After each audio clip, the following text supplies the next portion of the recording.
کی ہو جائے تو ہم کسی کو بھی جواب دے سکتے ہیں۔ تو آپ کا تاریخی نام المختار ہے، اور کتب فی قلوبہم الایمان وأیدہم بروح منہ، اس آیت سے آپ اپنی ولادت کا استخراج فرماتے ہیں کہ یہ وہی لوگ ہیں جن کے دلوں میں اللہ نے ایمان کو راسخ کر دیا ہے، جما دیا ہے۔ وَأَيَّدَهُمْ بِرُوحٍ مِّنْهُ، اور یہ لوگ ایمان کے اتنے مضبوط ہیں کہ اگر انہیں کوئی پریشانی آ جائے، دین کے کام میں کوئی رکاوٹ آ جائے تو اللہ تعالیٰ جبریل امین کو مدد کے لیے بھیج دیتا ہے۔ روح القدس جبریل امین فرشتوں کے ساتھ مدد کے لیے آ جاتے ہیں، اور غیبی مدد ہمیشہ ان کے ساتھ رہتی ہے۔ تو حضرات محترم، اب دیکھیے اولیاء کرام کی آپ تاریخ زندگی پڑھیں تو بہت سارے اولیاء کرام، علماء کرام کو کام دیا جاتا ہے۔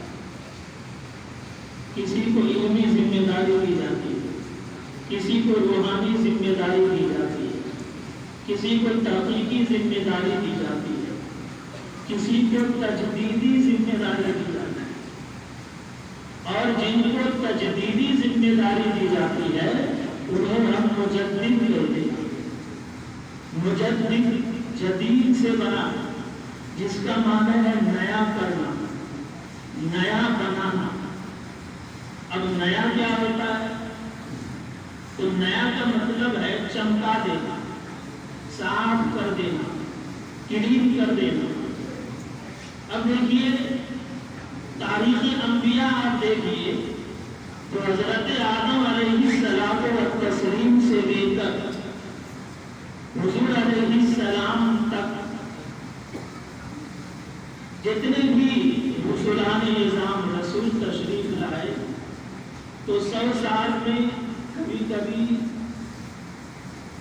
ایک رسول ہوتے تھے، کبھی کبھی 50 سال کی ایک مدت ہوتی تھی، 2 رسول ہوتے تھے، اور ان رسول کے اندر کبھی 4 نبی، کبھی 6 نبی، کبھی 12 نبی تک بھی ہوئے جو ان کے کام کو آگے بڑھاتے تھے۔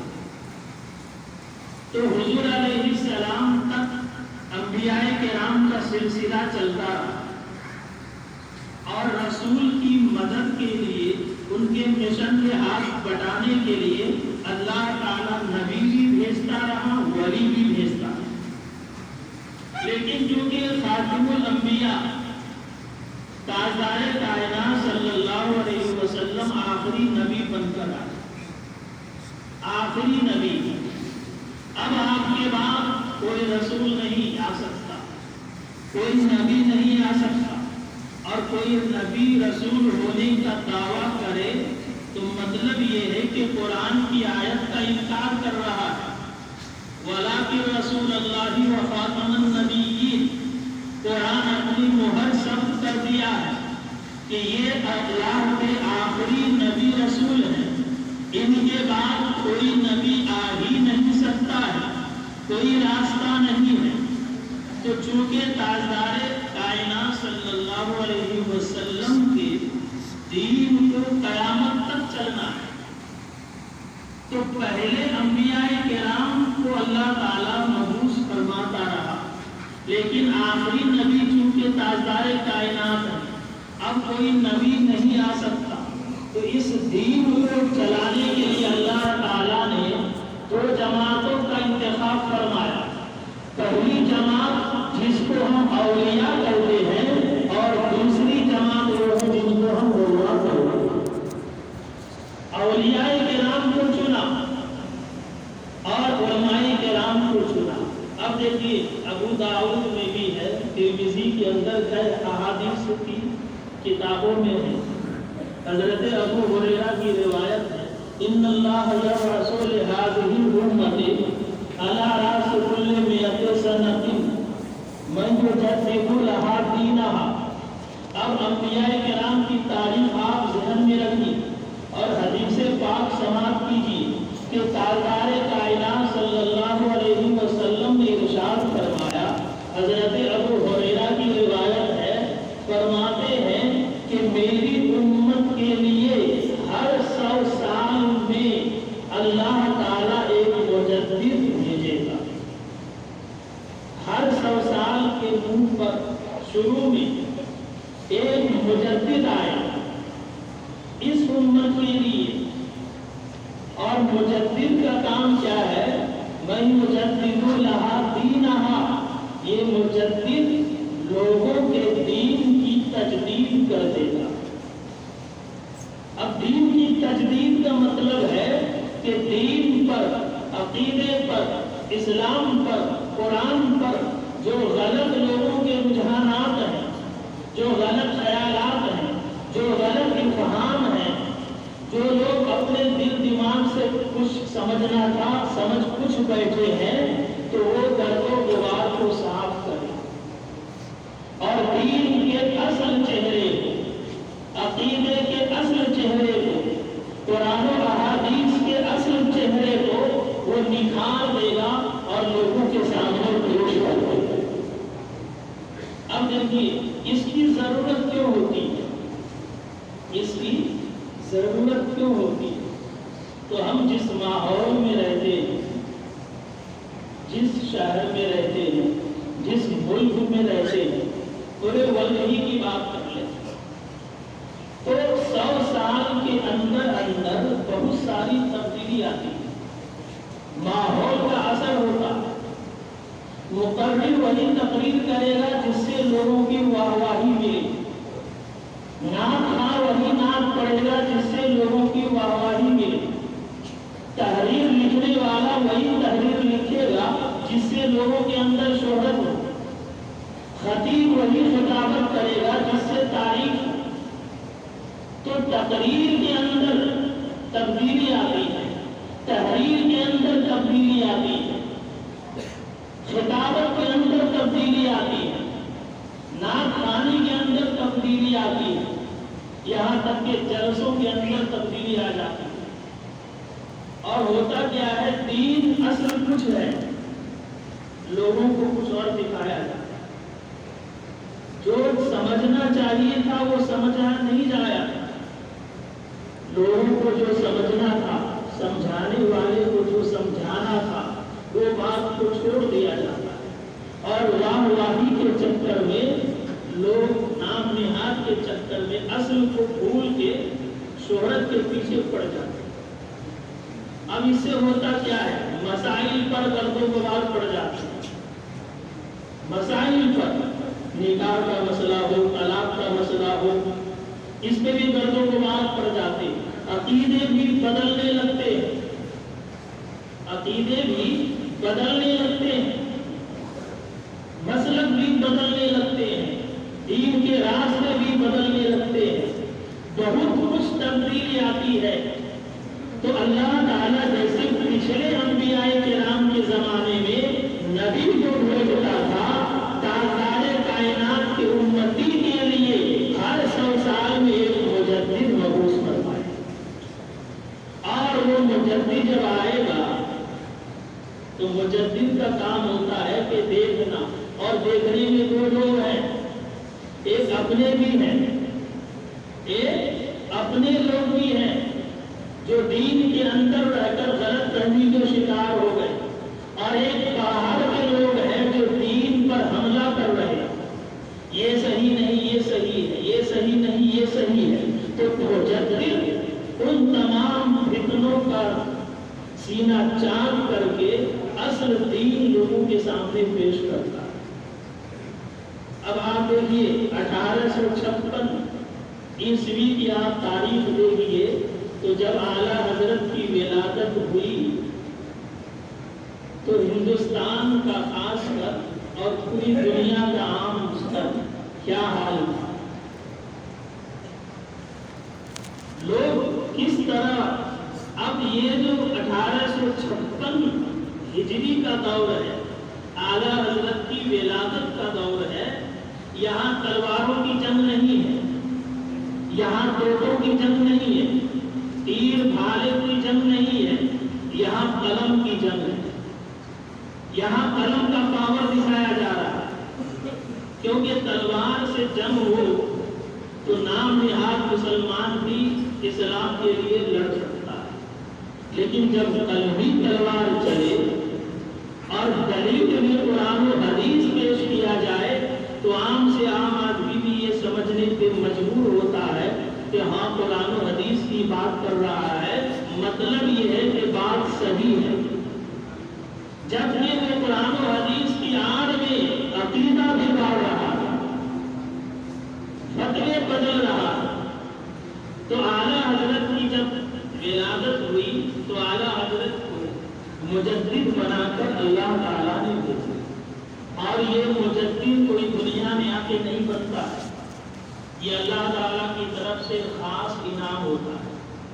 جیسے نبوت، رسالت کوئی دنیا میں آ کے خود نبی بن جائے ایسا نہیں ہوتا، کوئی خود رسول بن جائے ایسا نہیں ہوتا. اسی طرح کوئی خود مجدد بن جائے ایسا نہیں ہوتا.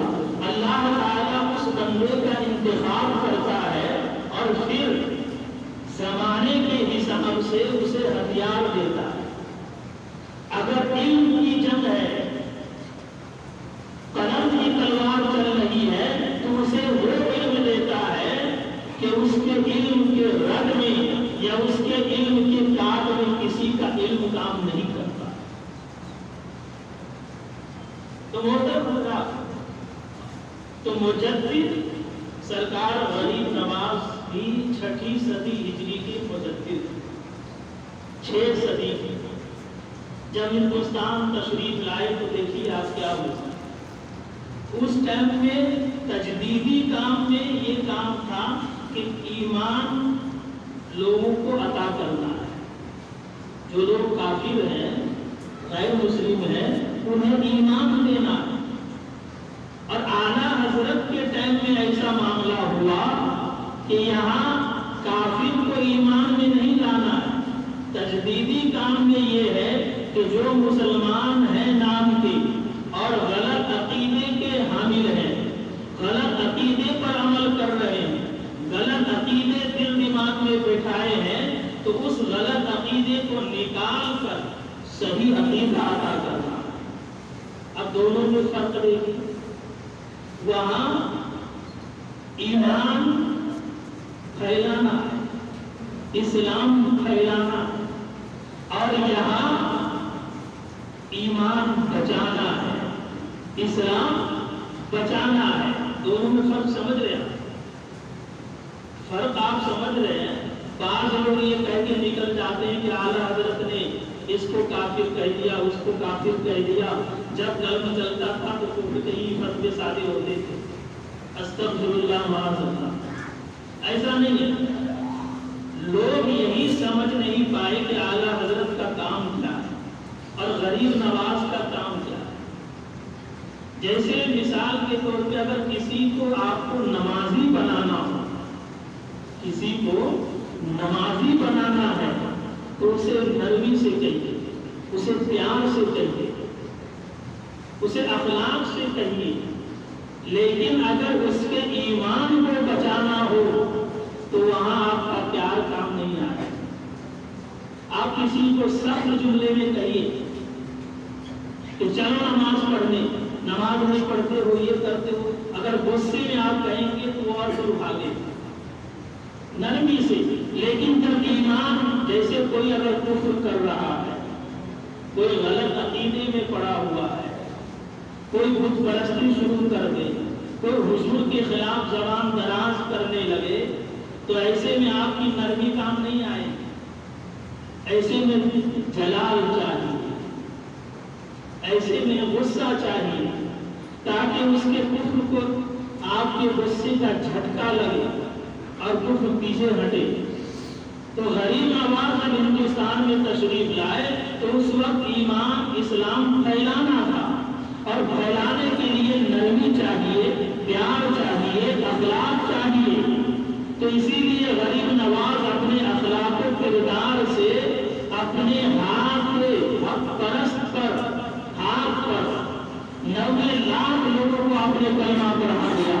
لیکن جب اعلیٰ حضرت کا دور آیا ہے تو یہاں ایمان بچانے کی بات تھی تو اعلیٰ حضرت نے اپنے کلمی تلوار کا جلال لوگوں کو پیش کیا ہے۔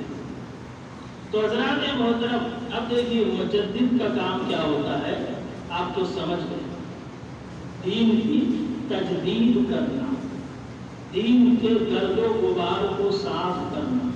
اب آئیے مسلک کی بات کرتے ہیں۔ مسلک ایک دور تھا جب مسلک ابو حنیفہ کہا جاتا، مسلک ابو حنیفہ۔ دیکھیے کوئی بھی دور فتنوں سے خالی نہیں رہا، کوئی بھی دور فتنوں سے خالی نہیں رہا۔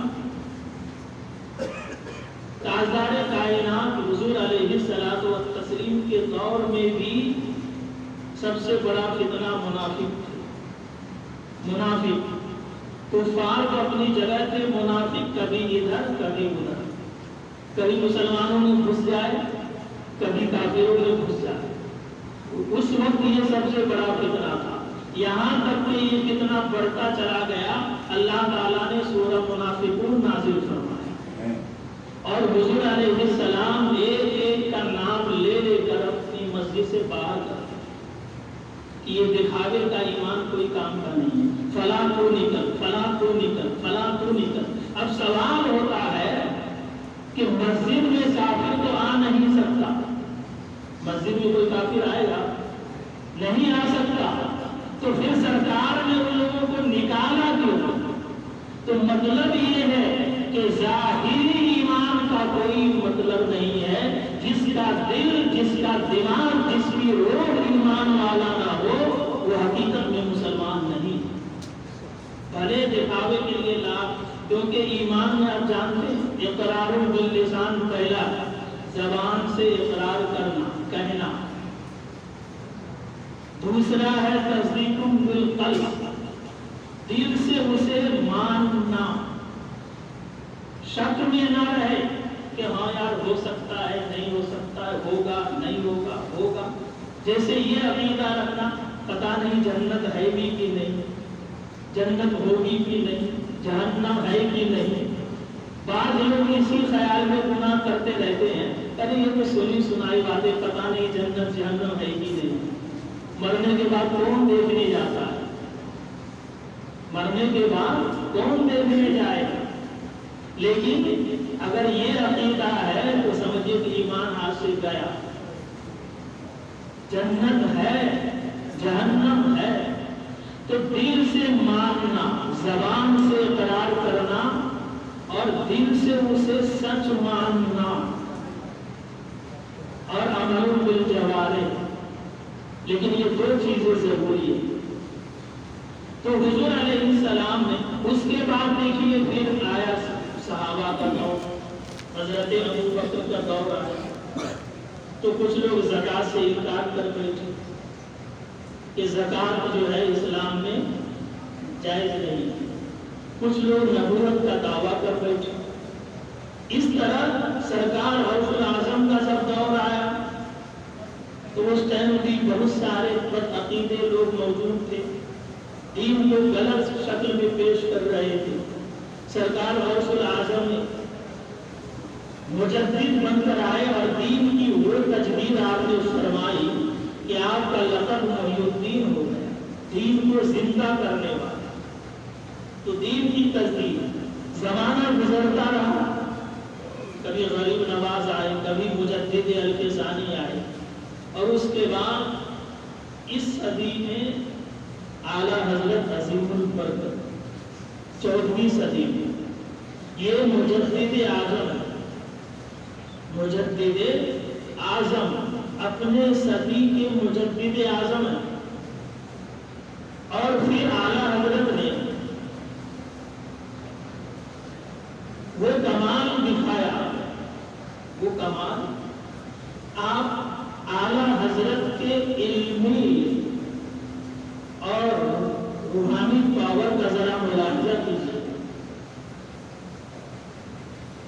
امام یوسف، امام اعظم ابو حنیفہ رضی اللہ تعالیٰ عنہ کے